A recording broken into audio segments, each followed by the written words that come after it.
Brad Pitt eating thing. What is this? What is this thing? I don't understand this. Welcome to Recotopia, a happy home for recommended movies, TV shows, music, video games, foodstuffs, and more from two people you can definitely trust. Trustability varies by region, no guarantees implied.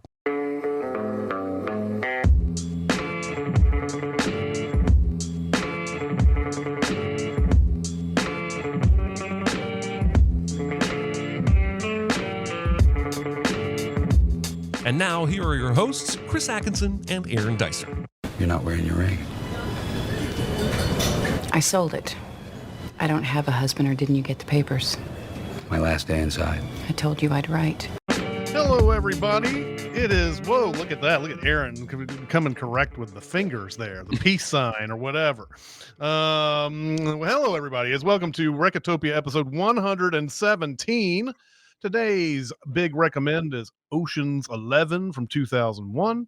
I'm Chris Atkinson, joined by a Las Vegas current resident, I guess. No, you can't call him a resident, but current visitor of Vegas, Aaron Dicer. How you doing?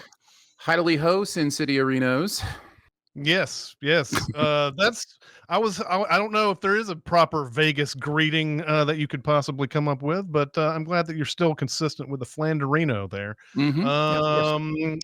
Also, welcome to watching us talk about movies today. Chat, coming out here and watching us on a Tuesday after Memorial Day.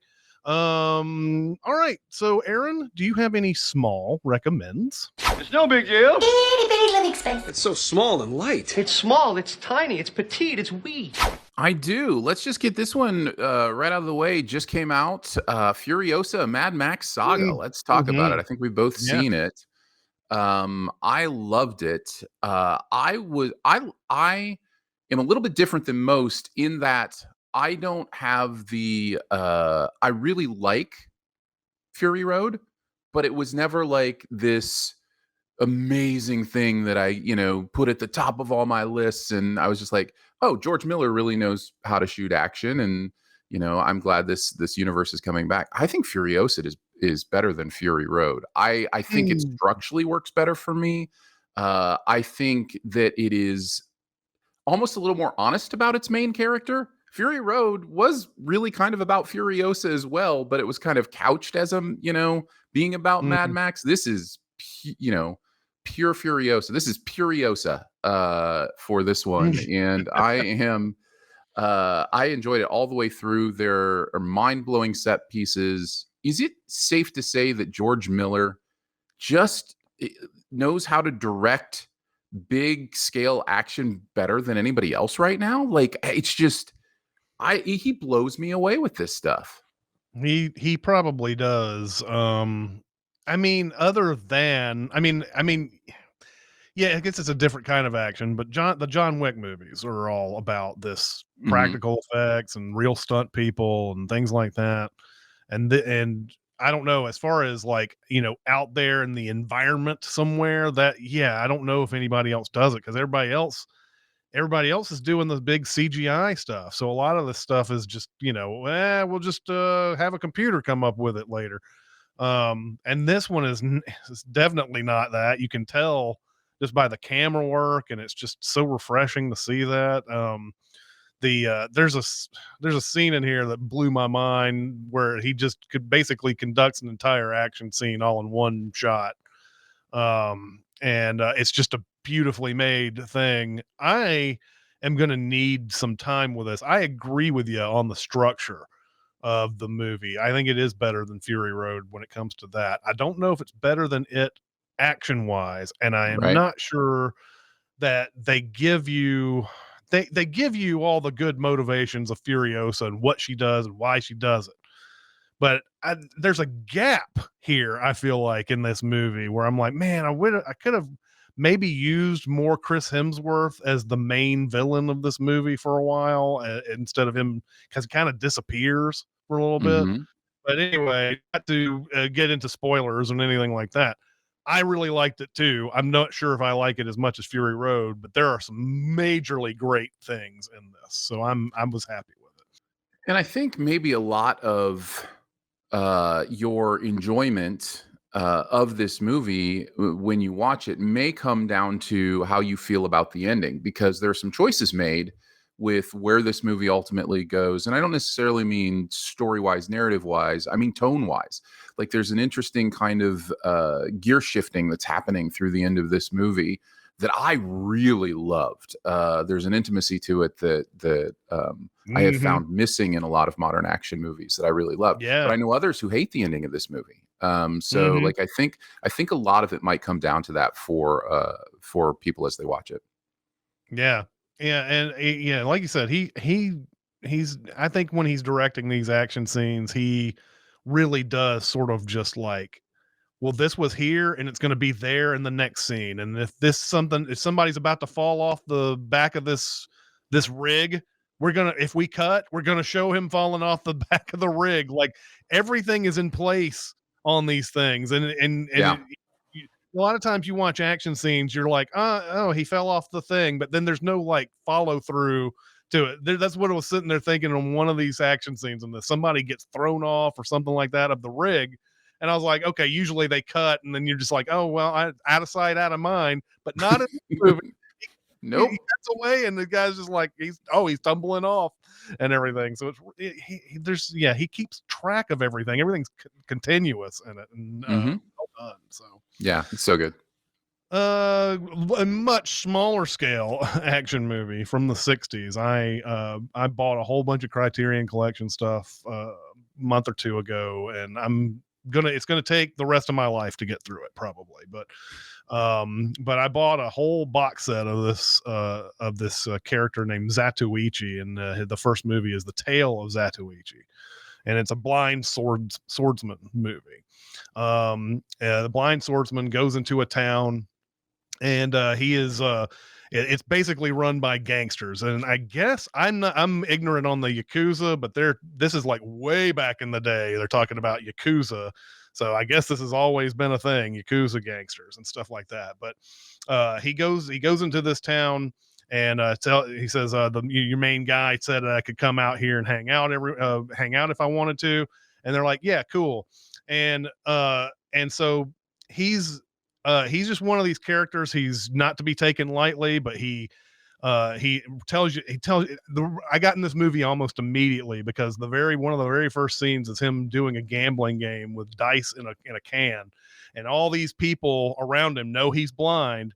And like the first one he does, he accidentally lets the dice go out of the can, and he's like, okay, was this odds or evens? And everybody's like, says it's even, then like betting on even. He's like, so everybody's betting on even? And they're like, yes. And there's like, and they find out that, oh, it's even because they can see the dice. And then on the next roll, he does the same thing, and everybody's betting on odds. It's like, oh, so everybody's betting on odds.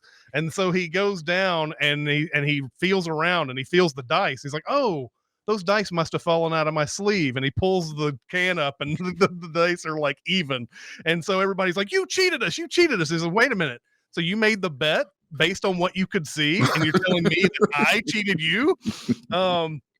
So he's in this town, and like people know of his prowess and everything. And the main gangster guy's like, yeah, you should do some tricks for us. And he's like, my skills are not for that type of thing. I don't do that. I don't do it. Meanwhile, there's another town with another gangster who's got another swordsman at his place. And this guy is like a world-class samurai guy. And there's this building up tension between the two sides. And of course, the one gangster guy wants his blind swordsman to come in and help him, and the other guy wants this world-class samurai guy to help him. And so it's sort of building to this whole thing. Of course, before we even get to this fight, the blind swordsman and this other samurai guy meet each other a couple of times, not knowing who they are or know where they are or anything like that. They meet them out there, meet each other out there just to fish. And they develop this relationship that's very interesting before we even get to the part where they might even fight each other by the end of it. And the samurai guy is like, he's like a drunk. He's definitely on the verge of death. He's got consumption. And one of his things when he finds out who Zatoichi is, he says, you know, I've always wanted to fight you. Of course he did. Of course he does. He's always wanted to fight him and everything. So of course we're building towards that point. And the movie is very good. It's a brisk movie. They made like, I think 30 of these and a TV series and all sorts of stuff. That's how popular this character was. So yeah, I checked this out because I saw you were going to talk about it, and as I'm watching it or looking for it, actually, I'm like, there are like 26 of these things. I was like, you know, we think the Fast franchise has a lot of movies. You know, it's quite a franchise. And after watching the movie, I totally see why. I agree with everything you said. Zatoichi is one of the coolest movie characters I've ever seen. He's just great. I love everything about him. I love his physical presence. I love his sense of humor.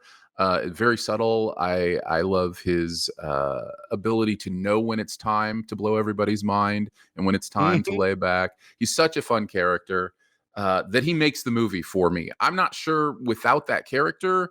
Like, I think there are times in this movie where my mind's wandering a little bit and that kind of stuff. But man, when he's on his game and splitting candle wicks in half, I'm like totally there. So exactly. This movie was fun. Yeah, I really enjoyed it. Absolutely.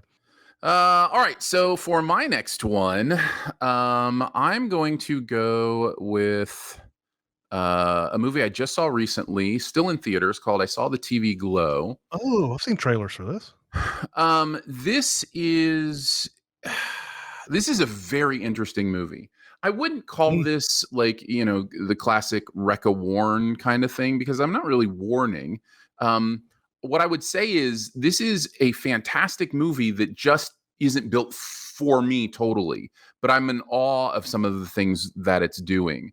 It's very David Lynchian. Maybe that'll help kind of clarify what I'm saying. David Lynch has this way of creating atmosphere and tone and, you know, strangeness and curiosity and weirdness that is very much present in this movie. And just doesn't always work for me, but it's so beautiful, so artistic. And the movie itself primarily works as a metaphor. There's not a lot narratively to really hang your hat on in this movie, but as a metaphor for the idea of identity, how it relates to media, specifically in this case, trans identity, and how it relates to media, and how it relates to whether you bury that or accept that, those kind of things. It's really, really meaningful and powerful. And so I did want to give it a small recommend, even though it's not my kind of movie. And but it is really, really powerful. And I'm glad I watched it. I like more of a narrative story. I'm a story guy. I like a good metaphor, but usually when it's working in conjunction with a great, you know, story. And this is pretty much, for me, at least from my interpretation, a metaphor movie. And as that, it works brilliantly. It really does. Yeah, the trailers for this look very interesting. I have nothing other to add other than that. It's something like, hey, I'll definitely watch that when I get a chance to see it. But that's all I'm at. There's an image of someone like with their head stuck in the TV as people walk by and everything. I was like, okay, you got me. That image right there alone makes me want to see this movie. Yeah. So anyway, my other movie today is basically inspired by the fact that we did History of Violence a couple of weeks ago, and I started thinking about other David Cronenberg movies, and I've seen this one a few times, but I wanted to give it a rewatch, and that's Videodrome from 1983. Speaking of sticking your head in a television. There you go. Exactly. This is one of those movies that at the end of it, you're going to probably go, what's going on here? I don't know exactly what I just saw. But if like I feel like the movie Strange Days owes a lot to this movie, because James Woods plays this guy who's the head of some sort of like I don't know, a cable access television station, and he is looking for the best in like snuff film type stuff, but they've got to be like produced, right? They can't be like, they're not real snuff films he's looking for here. But he's buying stuff from people who've got the like the best in, in sexual, like movies that are just about sex and movies that are just torture and stuff like that. They're very, very produced, and obviously there's a little bit enough to fake it to where you're like, okay, they're not really doing this. But he's also got this guy on his employ who's trying to find these secret signals out in the wild, and one of these secret signals seems to be finding this where people are going into this room and they're getting tortured for an hour straight, and they're like, how? And James Woods is like, why would you be a part of a show like this? Why would you do this? What are you hoping for to accomplish with a show like this? He gets very curious about the show that he's watching. He wants to know who's behind it. He wants to try to figure out how to get it on his TV station, because he thinks this is the next big thing and that people are going to want to watch this a lot. So he starts watching it. There's a point where he gets on a talk show, and there's a character on there played by Debbie Harry, Blondie, who's there to be the sort of the counterpoint to what James Woods does, but turns out that she really does like all the stuff. She does like watching sex and watching violence and all that. And before you know it, they're like on a date where basically they're at his house, and they're like, and she's like, I'll watch anything that you've got here. I don't care. This is my jam here. I like seeing sex and violence and everything. So after a while, once he starts investigating this TV signal enough, he starts hallucinating a little bit. And because he's hallucinating, and because it's a David Cronenberg movie, he's hallucinating a lot of things like video cassettes that breathe and TVs that breathe. And he's got a video cassette hole in his chest that he can put videotapes into, and a gun that turns all flesh and everything when he's going around. And so he's really trying to get to the bottom of all of this. And it's a lot of weirdness and a lot of Cronenbergian weirdness going on in this movie. You never really quite know what's going on. Although Cronenberg has said up to a certain point, you know that everything happened. And then after this other point, you don't know, like, he's not telling what's happening. But anyway, this movie, if you have suicidal trigger warnings, there's one of the most famous suicidal scenes ever at the end of this movie. That's not really a spoiler, because you don't even know what the hell's going on by the time this gets to the end. But this is such a fascinating, interesting movie that I've seen 4 or 5 times, and I still couldn't tell you exactly what is real and what's not. And I think that's the point, because this movie's really talking about us watching stuff that is real, or watching stuff that we believe is real, and making our own reality out of it. And as some people point out, it's a very prescient movie, considering what we watch and consume on the internet and everything, and like what we have made into our own reality and everything. Yeah, it's really interested in the connection of sex and violence. And no more evident than the gun turning into a very phallic, fleshy, attached appendage. Yeah. And the VCR slot becoming very fleshy and similar to other fleshy things. Yeah, it's clear Cronenberg and Freud would have been like best friends. Mm-hmm. Oh, yeah.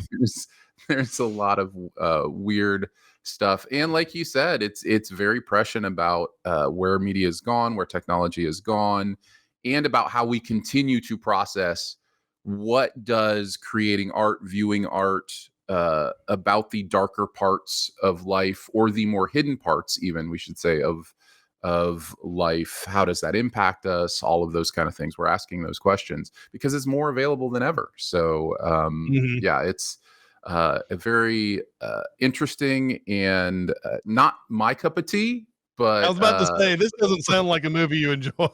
no, but I can respect the attempt at the discussion, and the themes in this are clear, and I always think that.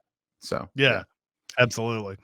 All right, now we're gonna get on to our big recommend, which is Ocean's 11 from 2001, and since this is Aaron's, take it away, Aaron. I'm fine. It's just that you're so big. It's so huge. It's a good rule, but this is bigger than rules. It's bigger on the inside. Is it? I noticed. All right. Ocean's 11 is both the incorrect number of existing oceans and a 2001 Steven Soderbergh film that, despite being released in December, somehow was nominated for 0 Academy Awards. We begin at a parole hearing for Danny Ocean, a character as calm, cool, and collected as the Clooney who plays him. We get an inkling that Ocean is a career criminal, but with a slick smile, he finds himself free to hit up Atlantic City, maybe throw some quarters around at a blackjack table with a new dealer, definitely named Ramon and definitely not Frank. A coded message then sends Clooney to Caesars to read some newspaper exposition about who will become the big bad and get some info from that dealer who all of a sudden is actually named Frank, even though he looks a lot more like a Mac to me. Cut to Rusty, who is currently chewing on some nachos while waiting for discount Tobey Maguire, who's playing a fictional character named Topher Grace. Rusty is there to teach some actors how to play poker because apparently their idea of fun is to pull a Warren Beatty and bet everything on Reds. After likely explaining that even if all Reds was a poker hand, you still probably don't open shove with all Reds Jack high. Rusty drowns his sorrows in a drink at the bar and while watching some fully clothed window dancers. And then he heads back in to see that the game has been joined by the string betting Danny Ocean. He's there to check in with his old buddy to see if he wants to knock off a casino with him for old time's sake. After indicating the team may need some Hall of Fame boxers, football players, and singers, they agree to go see Ruben, who, by the way, is not Ruben K., the poker player from Omaha who invented the sandwich. Or is he? Whoever he is, he regales the fellas with why it could never work by watch mojoing them a list of the top 3 attempted casino heists. After the boys play disinterested, Ruben plays interested, and when he finds out the common enemy is the captain of the Avalon from Passengers, he gets super psyched to bankroll the whole endeavor. Cut to a putting the team together montage where we lock in Frank, meet the Malloy brothers, the tech guy Livingston, and the munitions expert Basher, who's on to new things after helping out Chan and Tucker in Rush Hour 2. They also go catch a Barnum show where they meet the acrobatic Yen, and then to a dog track where they hit up the cantankerous Saul. Then after remembering the movie isn't called Ocean's 10, they head to Chicago for one last team member. It's an easy get, considering the guy they're after will appear in just about anything for a few minutes if you just ask. Now that the team is complete, we get a lot of sphereless Vegas drone porn, so we are 100% sure that we're in Las Vegas pre-2022. And it's time for the first meeting. With an in-depth PowerPoint, Ocean lays out all the obstacles involved and then drops a $150 million carrot in front of them to fully set the movie's stakes. Then it's quickly on to the recon, a plan to kill the electricity, and a plan to hack into the system involving some strategically placed balloons and the key card of a security guard who also apparently enjoys watching fully clothed dancers. The fifth task is construction, which is quickly moved past for movie reasons, so we can focus on transportation and Bernie Mac literally strong-arming a car salesman into a good deal. Saul's then getting fitted for Lyman Zerga's suit, and Matt Damon gives Rusty the rundown on Benedict's schedule while Rusty snarfs some shrimp and subsequently realizes that Benedict's girl is a Julia Roberts impersonator named Tess, who also just happens to be Danny Ocean's ex. Rusty reminds Danny that Tess is not equally divisible by 11, and Ocean assures him it's going to be okay. Benedict meets Zerga, and Ocean meets up with Tess to flash some riz and chatter up about Vermeer's later decline. With some of the best tete-a-tete dialogue in movie history, we get a sense for the explosive chemistry between the two and the divide that Danny has to clear to be in her good graces again. Benedict finally interrupts them and after some subtle posturing, offers Danny some free towels. Soderbergh pulls a Hitchcock by Strangers on a Training, some faces at a casino demolition, and we finally get to the amazing Yen's demonstration. But not all of it for movie reasons, but also because Basher realizes that the demolition has revealed some issues.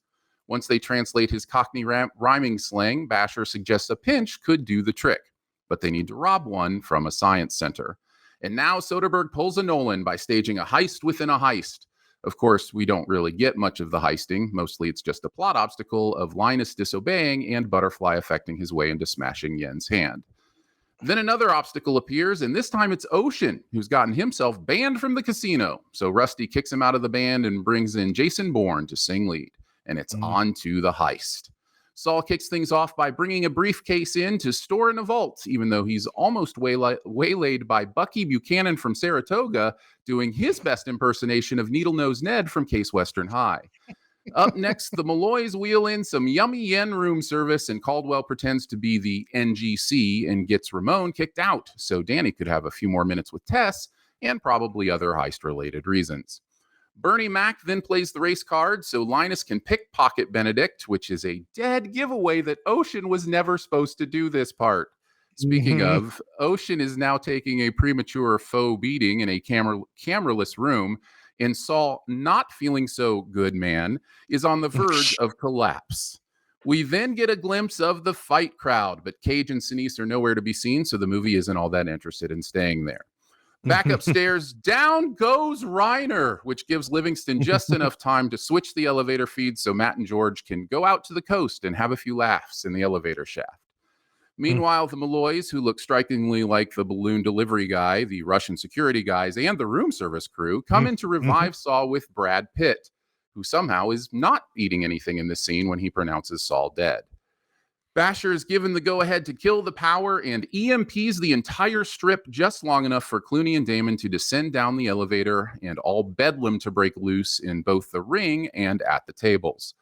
The boys then find their way to the other side of the casino door, and Yen signifies that it's go time. But oh no, he's stuck. Thankfully, the trigger conveniently is out of battery power just long enough for Yen to get out of the way. As the cameras show the crew loading the money, Rusty places a call to Pretty Woman's pocket and asks for Benedict so that he can spill the beans on the robbery.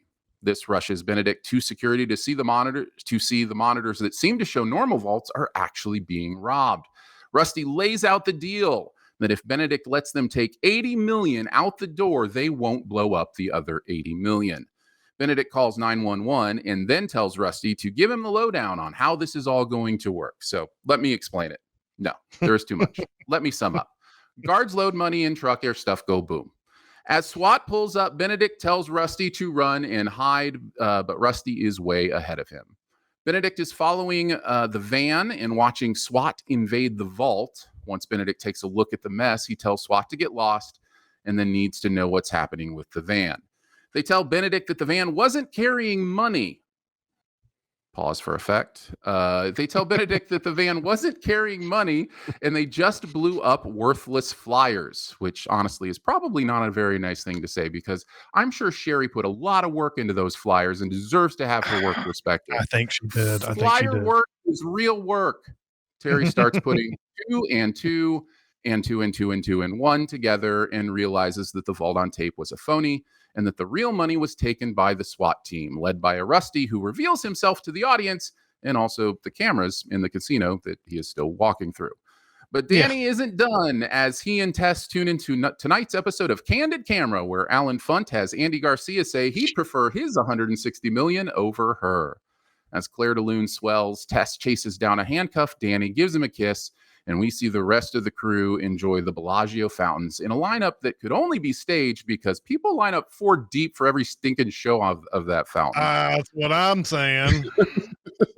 One by one, their very rich silhouettes walk away until only Saul remains. And as the strings fade, the only thing left to be stolen in this movie's the only thing left to be stolen is this movie's perfect ending, as an unnecessary coda breaks the mood with a terrible Ted Nugent joke. All that's left now is for Danny, Tess, and Rusty to drive off into a future of 3 Ocean sequels and a 60s style remake using the AI likeness of Frank Sinatra, Sammy Davis Jr., and Dean Martin. And that is Ocean's 11. Chris, what did you think this time through? I've always enjoyed this movie. And it's, it's better than the other two, which top so much more ridiculousness on top of everything.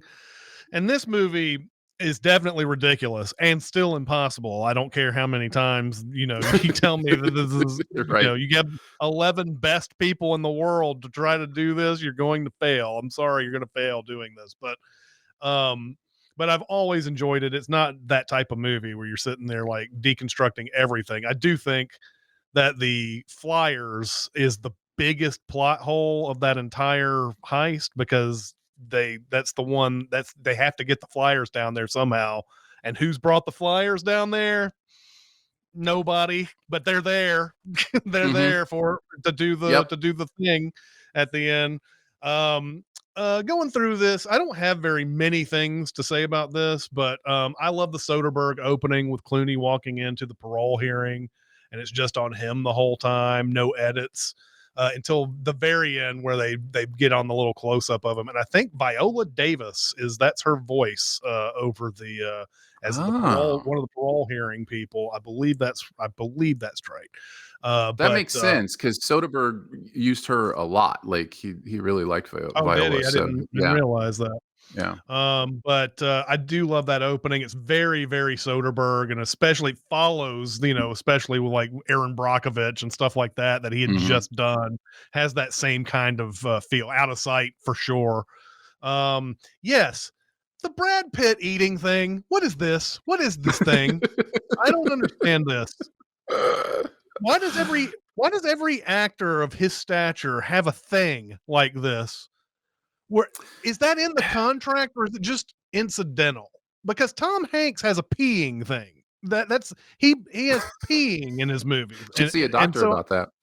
Right, he should. I mean, obviously, Green Mile was the crescendo of the peeing. I don't know if I want to go there, but but Brad Pitt, every movie, it's popping something in his mouth, man. What is the deal? Oh, and it's the worst of this movie. It's at like every scene. It's amazing. I love this is something I don't know if they had to have meant to do this. This is right after they're teaching all the young stars of the time, Topher Grace and Chad Michael Murray and all these guys, Joshua Jackson, the poker. They walk out of the club and everybody starts clamoring towards Topher Grace and everything like that. And nobody cares about Brad Pitt and George Clooney. So I love the meta hilarity of Brad Pitt and George Clooney, obviously not playing themselves, walking out of a club, and no one cares. But they're all mad for Topher Grace and all these other people come out. I love how they have just this normal conversation after they walk in front of all that madness, and then just sitting there like, yeah, we're just a couple of normal guys. Nobody cares who we are. I love how Rusty and Danny go into the meeting with Ruben knowing that their pitch is terrible and won't work, but they're playing this great con, knowing that Ruben will eventually ask which casinos they plan to knock off, and knowing it's his biggest enemy that runs them, and that's how they're going to hook him. They know that they're not going to be able to hook him just by saying, hey, we're going to rob Terry Benedict's, casinos. We're going to tell you this plan we have to rob the casinos. You're going to say no, and then at the end you're going to be excited because of who is involved with it. That's why I love that little con that they play on them. I do have some we have seen this movie before. I was not on the script, and I don't remember everything that was in the script for Ocean's 11, but I do think it's funny that it's weird that Rusty says that there's a potential issue with the availability for Basher. And we cut to Basher stealing, like robbing a bank. As if he knows he's robbing a bank right at this very moment, and he somehow gets there. That's so weird. like either you know about the robbery in progress and you know that it's going to go bad, and you're gonna be there to bail him out, or it's just a movie storytelling Well, technique. there's a simple fix too, which is just to change the verb tense. There were some issues with his availability, and then it happened in the past. You already got him or whatever. Mm-hmm. But I mean, I guess maybe there may be some issues with his availability because maybe he'll get caught for this thing that he, was already doing, and I, snuck him out of. So technically, he's a wanted man. I don't know. You're right. I had the same thoughts. I was like, I don't understand this. I was puzzling over that for quite a bit. And they've got 2 weeks to prepare for this job.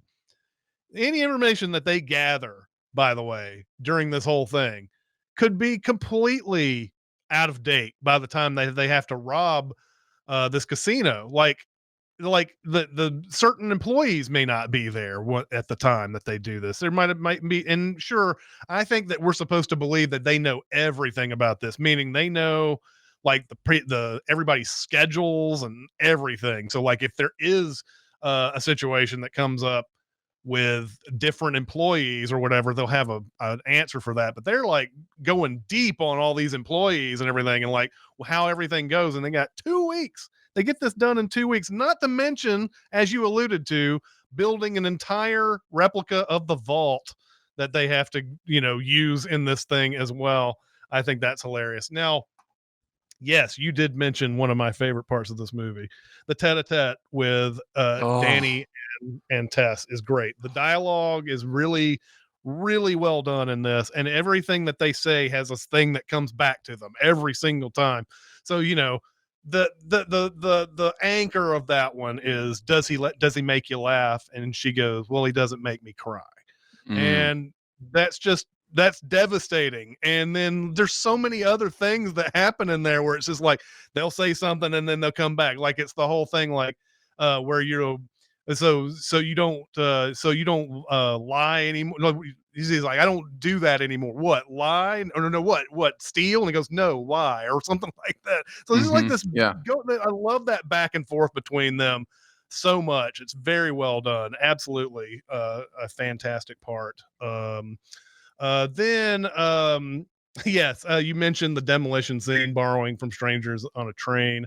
That is a great shot of everybody turning their heads to see the demolition while Matt Damon and George Clooney just look straight forward. I do like this dynamic between Casey Affleck and Scott Conn. I don't think they're professional at all, and I don't know if you would really hire these guys for anything. They obviously do the roles that they're supposed to do in this thing. They're supposed to be this type of very low level thing, but what I do like is, even though they're not professional on the outside of the job, when it comes to the job, they're extremely professional, and they can even use that dynamic to their they can use it to help out in the overall. Like they always argue. So like the whole thing with the balloons is them just being themselves essentially. So they can still do that.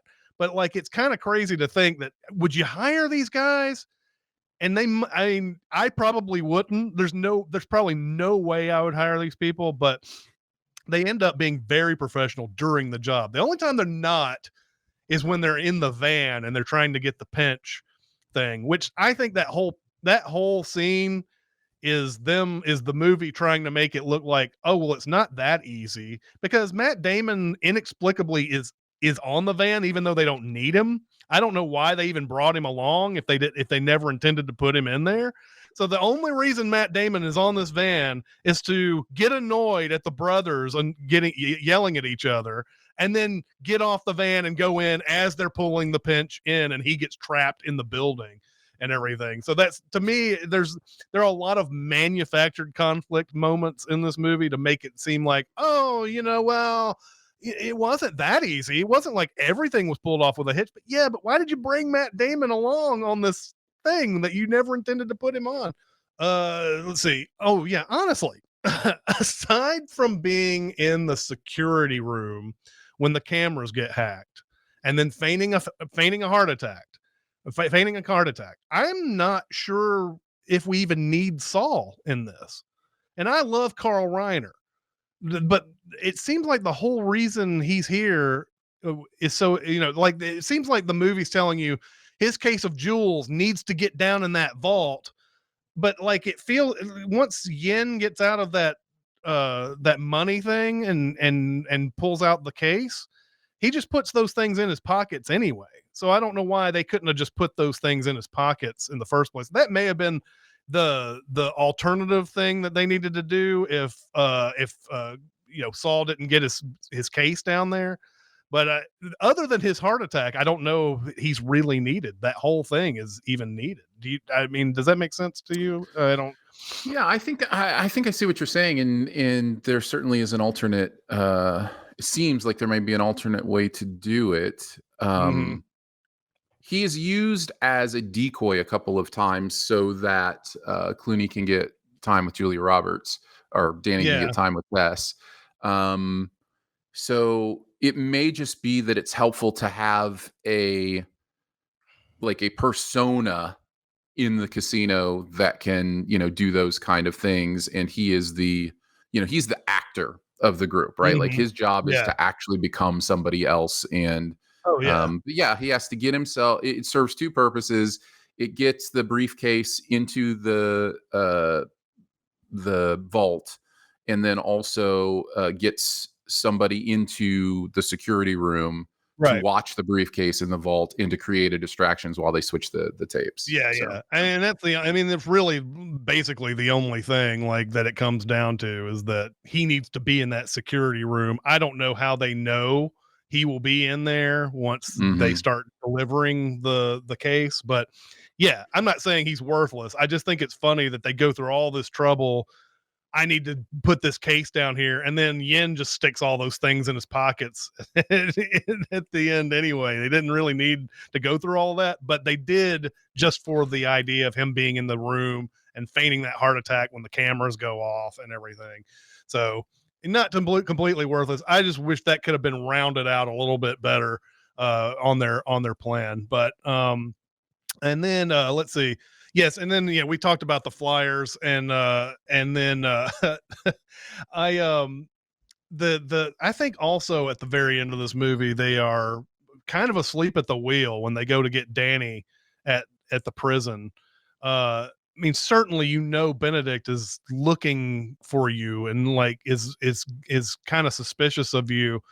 Don't put Tess in the back of the car when you go and pick him up and everything. Make that a surprise somewhere else. Of course, this has ramifications into Ocean's 12 later, which I think they have to like all of them have to give all that money back and everything, and then that's when uh, sets that one in motion. Even though that one ends up being an art heist by the end of it, but yeah, they kind of fall asleep at the wheel in there. Anyway, enough negative about the movie. I do really enjoy this. I think this is one of those type of things where it was good that they got these guys when they did. George Clooney, Brad Pitt, Matt Damon, all these guys, Julia Roberts, getting all these stars all on one movie must have been a headache.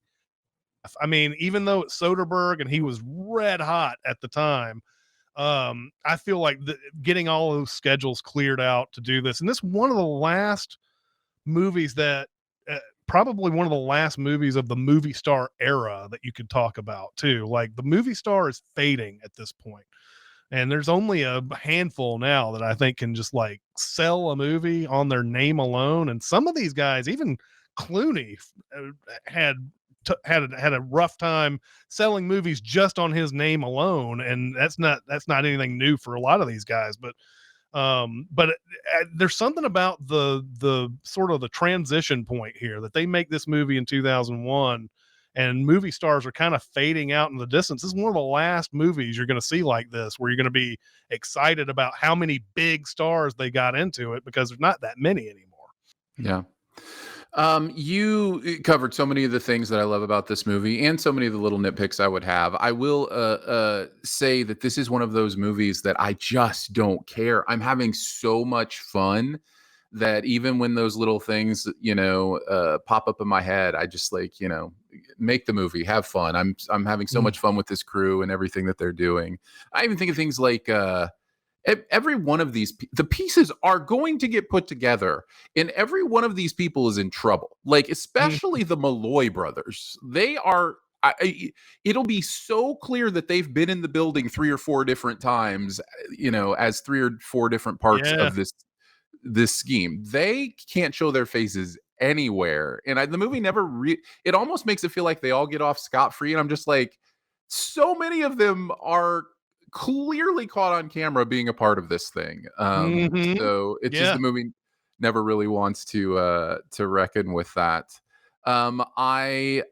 There's so many lines in this movie, and I'm not going to just do a list of quotes. You mentioned some. There are 2 I want to bring out. One is when Brad and George are talking about, sorry, I always go with actor names. When Danny and Rusty are talking about somebody that they wanted on the team who had died, he says, send flowers.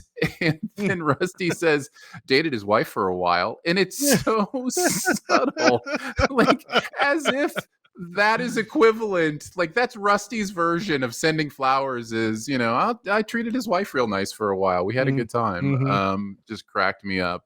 And then again, all the Tess and Danny stuff is great. But my favorite one, maybe not my favorite, one of my favorite ones is Danny says, now they tell me I paid my debt to society. And Tess says, funny, I never got a check. That kills me every single time. Oh, yeah. In so many of these lines, there's a real subtlety to the delivery, a real smoothness. It's, it's just so much fun to listen to and watch. There's also a subtlety into some of the things it's doing before we even get to Danny meeting up with Tess for the first time in the restaurant, and having that meeting.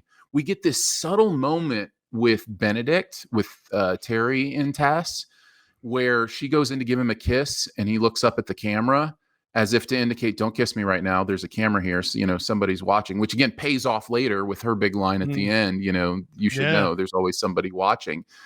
But even more than that, it sets the audience up to know we don't like this. Like, this guy is, so much more concerned about appearances than their relationship. And it gives us just enough to root against that relationship, to, want her to be with the career criminal.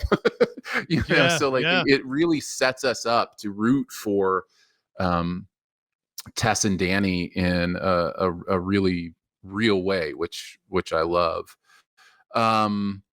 You're right about the reason for Matt Damon being there is really just kind of this Rube Goldberg foreshadowing kind of thing where, him being there results in Yen's hand getting hurt. Yen's hand getting hurt results in, stuff being on his hand when he's pulling, setting things up, which results in him getting stuck, And so there's what I love about that, though, this very subtle thing that I love about that is that when Yen is trapped and they realize the batteries are out in the trigger, Matt Damon says to George Clooney, he says, you got to be careful. You have to be on your game at all times. You never know when something's going to, impact things or whatever. Well, he's talking about, he is the one that made Yen be caught through his, I think that's really clever. It's almost so subtle that I kind of wonder if it was even intentional, but it's like, it's clearly there. And so, that's always fun for me too. There's so much in this movie that I love. And by the way, someone in the chat came up with a question that I had as well about the Terry not wanting to kiss Tess with the cameras looking. If they're dating, what does it matter if any? Like, everybody knows that they're dating, so I didn't understand why he was so, unless it was because he would look unprofessional to everybody and not in control. I think that's the only thing that I can think of. But at the same time, everybody knows that you're dating. A little kiss here isn't going to ruin your reputation. Everybody knows not to mess with you. But at the same time, it's probably just a professional type of thing in the end. That's what it comes down to. I also watched, go ahead. What were you gonna say? No, I was just gonna say that, I forgive so much of this movie. A lot of the nitpicks, like your biggest one with the flyers. I didn't even notice there were flyers in the vault. I thought it was just money. I didn't even remember seeing flyers in the vault. So I guess, Yeah, and we'll not to it mention the ones that come up in the elevator in the bags. So they have to carry those out. There's in the instructions because the Oh, bags come right, out to right, the right. van and then the van goes off on its automated journey and then it blows up and that's where they find out there's flyers there. There's flyers in the vault too. So to make it look like they've just blown up a bunch of flyers basically. So Mm. when they come up in the elevator, that means they had to have the flyers there for the bags too. So there's countless amounts of flyers in this that they've smuggled down into the vault somehow that I don't know how they did. I guess I just assumed they came with, you know, earlier or something and just, had them in Yeah, they didn't the because casino somewhere.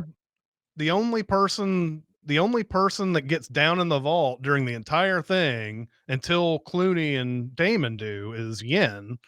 So nobody brings them down at that point, and then the SWAT team comes in after the bags have been taken to the van. So nobody on the SWAT team just happens to take in any flyers either. So it's just one of those things Well, where but they just kind of who takes the bags to the van?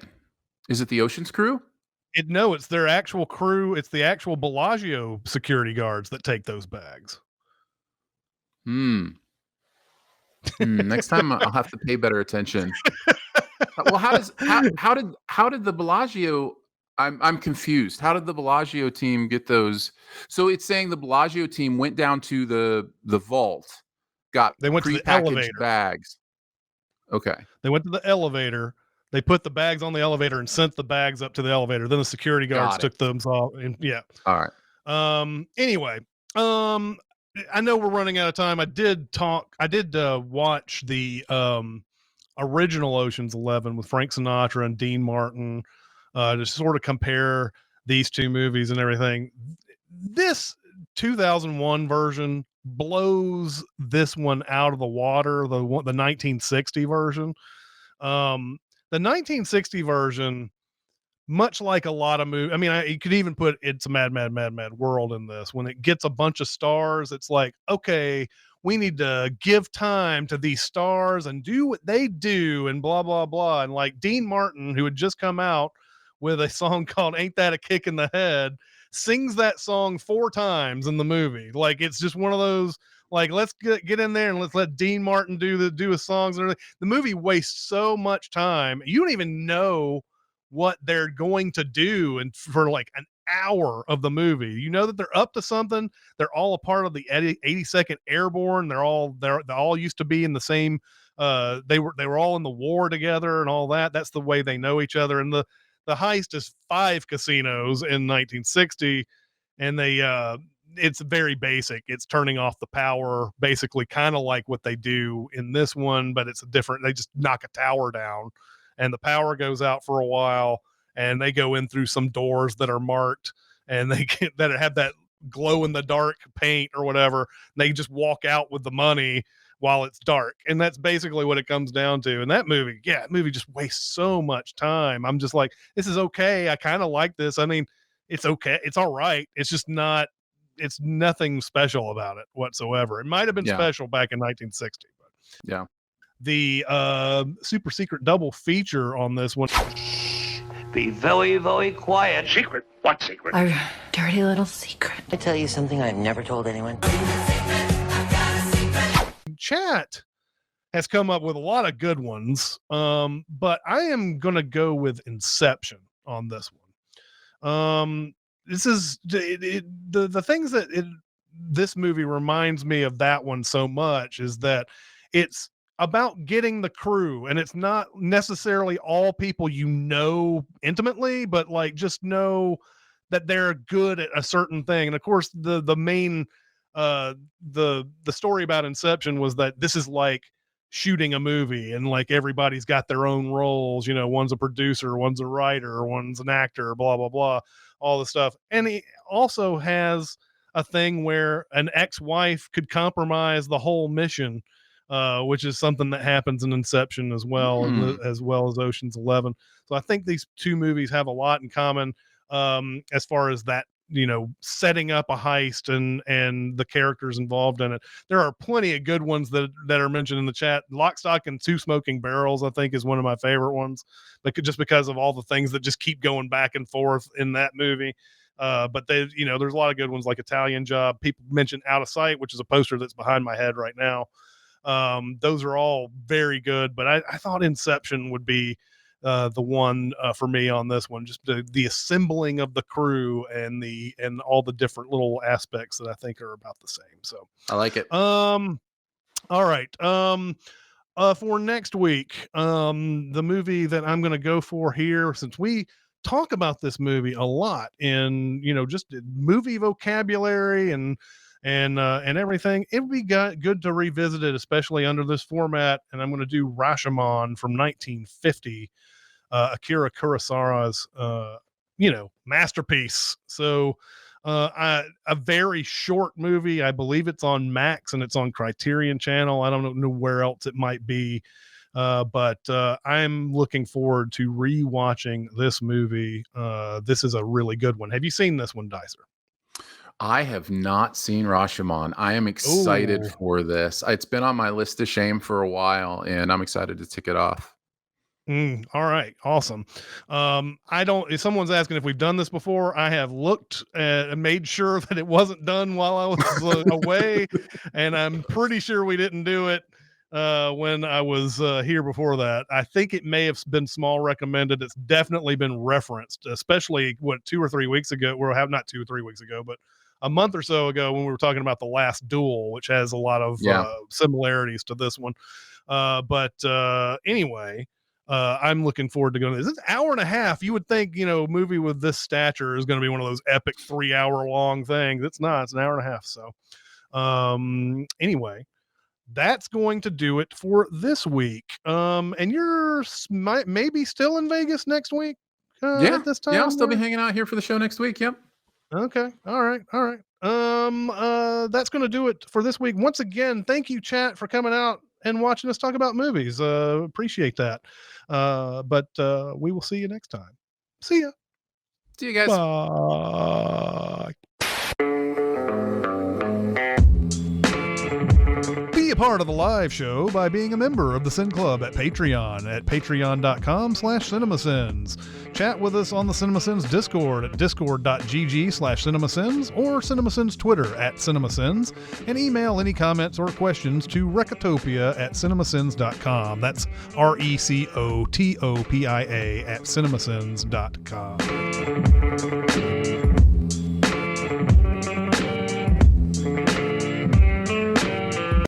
I got a new microphone to travel with. All right.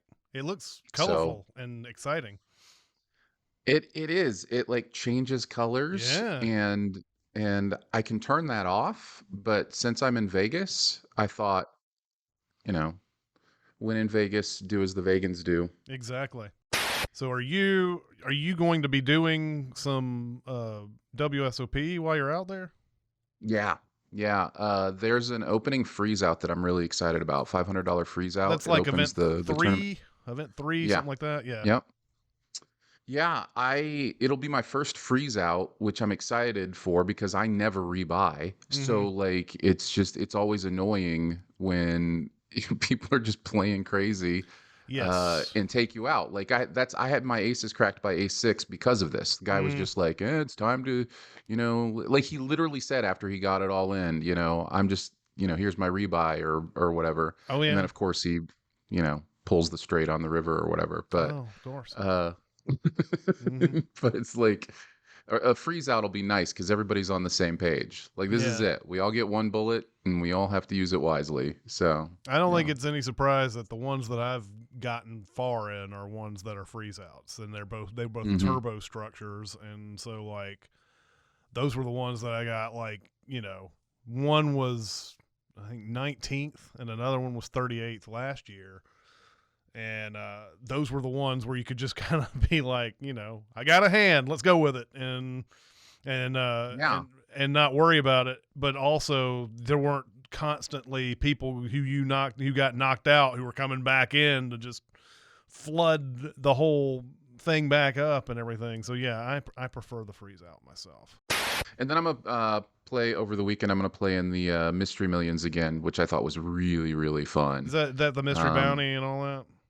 Yeah. Yeah. So yeah, you can make the money on day one, but there are no bounties until day two. So like around dinner or so, you'll hit the money. But then if you make it to the next day, then it really gets interesting because every bounty you win could be worth $1 million. And it's kind of fun how they set it up. They have this big treasure chest that like has all these envelopes in it for the bigger prizes. I think the 25K bounties and up. And so if somebody like it's just a list of people who have knocked people out, and it'll just say $1,000, $5,000, $2,000, $1,000. It'll just go through the list, and then it'll get to a name, and it'll be like, sirens go off, and it's like that person has to come up, pull the envelope out of the case, and then sweat opening the envelope, and see if they won. 1,000,000, 500,000, 250,000, 100,000, 50,000, or 25,000. Yeah. So. What's the lowest ones? 1,000. Every bounty's worth at least, it may be 2,000. I can't remember. It seemed like it was 1,000 was the lowest bounty. So, you knock somebody out on day two, you're guaranteed $1,000. Yeah. So. Yeah, bounties are awesome. I like bounties quite a bit. Yeah. Yeah. Anything that adds a little variance is fun. Yeah. It makes it fun. Because that was what that turbo was last year that I went deep in was a bounty structure. So nice. So like I got 7 of those, and those were 500. Nice. Those were 500 each. But but that really just it's like boom, just I bought for the price of getting into the tournament like in the first 2 hours, I think, or something like that. Something like that. Yeah. It's pretty awesome. Yeah, we actually rented a car this time, so we may go out to drive over to the Grand Canyon. It's a couple hours to the west edge of the Grand Canyon. So, or Hoover Dam's nearby, or what's the big Red Rock? Is that maybe go see Red Rock. So there's some stuff that we might. Red Rock is a place where I feel like I nearly died one day. I'm Really? serious. I'm dead serious. Like I was as close as there is some hyperbole here, but it was one of the hottest days. Somebody had told me if you ever go there, go in the morning, go early in the morning, 4 or 5 or something like that. Yeah. Well, I wasn't going to do that. I made sure that I brought a lot of water though, a lot of water. And, so I was good for the first leg of the trip, which got me to the view of Vegas where you get to this one part. And then on the way back, I still had some water, but it was kind of like getting into that red area where I had to kind of make sure that I wasn't downing it completely. And it was, we're talking about 110 probably degrees outside.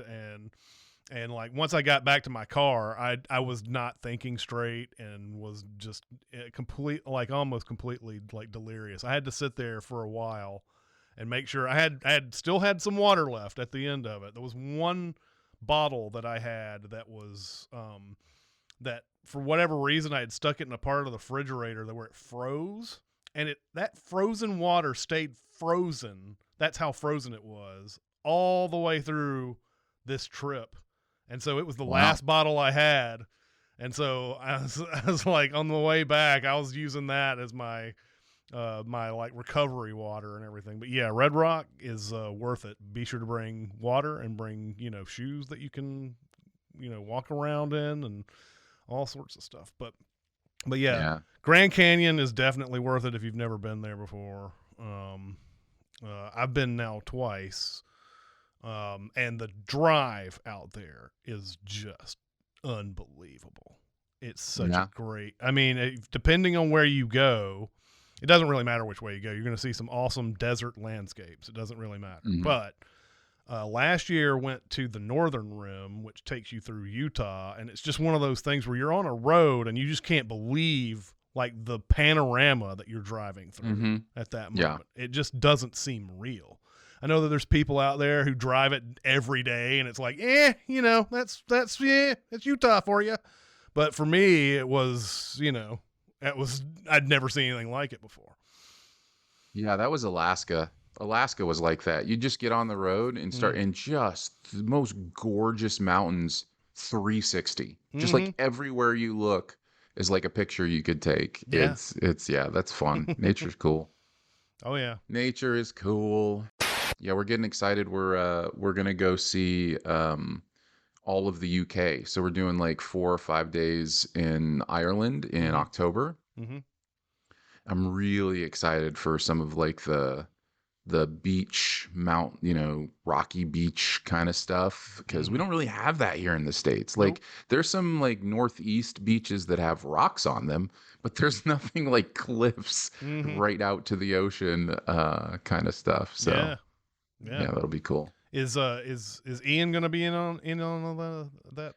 Yes, he's gonna be our tour guide for like London, and we'll probably stay a couple days at his place.